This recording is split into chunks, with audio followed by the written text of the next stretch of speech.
Athena Protocol is in production as a movie now, right? Or is in some form of development? Is maybe the right term? It's in development, I would say, not production as yet. We've I was really lucky again with the early reviews. The trade reviews were exceptional. So based on that, before my agent even had time to go out, there were a few companies in Hollywood which contacted us to say, let's talk about these. So we're in exclusive negotiations with one right now, and I hope that works out. And if that does, then we will develop it as soon as possible for TV or feature film. I assume you would be attached to direct, or at least at the very least willing. That's part of the negotiation, because it's interesting. Because for me, I've always done our movies very independently under my own production companies. So I've written and directed everything. With this, I think the canvas of the Athena Protocol is rather bigger, and I think the budget would be bigger than maybe budgets we've done in the past. But having said that, I think I've got the hopefully the credibility and the experience to be involved in this. So yes, writing the first draft of the screenplay or the pilot is very important to me.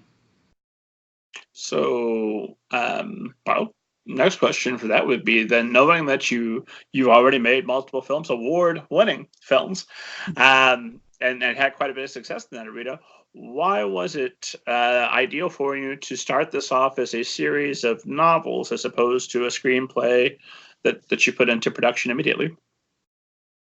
I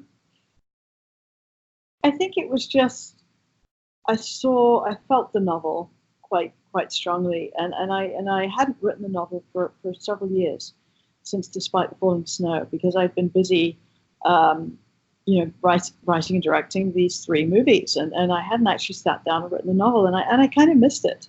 I felt that I wanted to have that experience again of being really within a character's head and building, using words to weave together that story. So it just came naturally to me to do that first. Does that impact you when you're writing, knowing that obviously this is a very cinematic concept, and I'm sure it was never far from your mind that, hey, this might make a movie one of these days? Do you start thinking about budget concerns when you're writing? Like, I'd love to do this. Well, we'll never get the money for that. Maybe a little less dramatic on the action. Does that play a role? No, it doesn't. I try to put that out of my mind when I'm writing a book, because you know what? I don't want my imagination to be limited at all.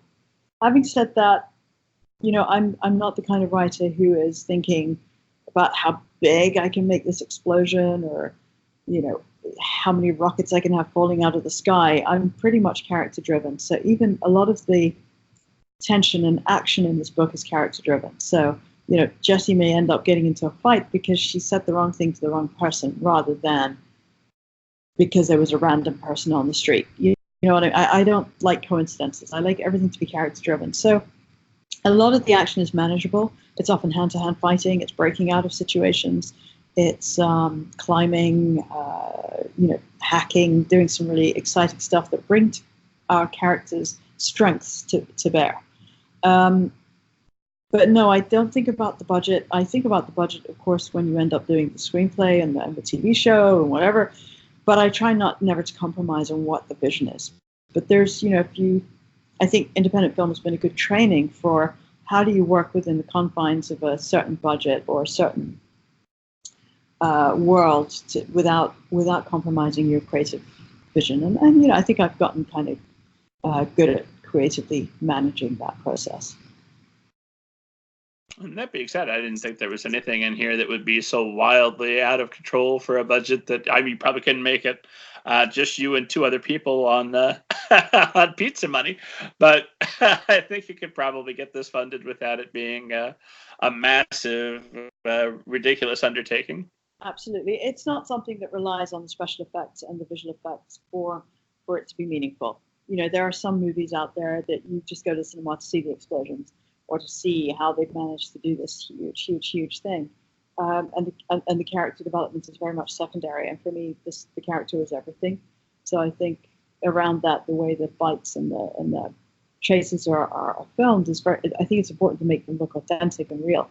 And that's probably where the budget would be, and the time and the skill to put into having the actors work with it. But it doesn't have to be, a mega. There are no UFOs flying in and exploding. Well, not in this draft, but Not I'm if- hopeful that after we talk a little bit, I'm going to convince you that when the movie comes, we need some flying saucers. Well, I've got, you know what?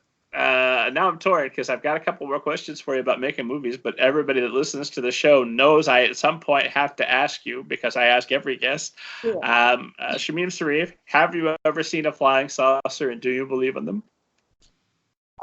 No, only underneath my teacup, I'm afraid, Robert. So no, I haven't seen a flying saucer.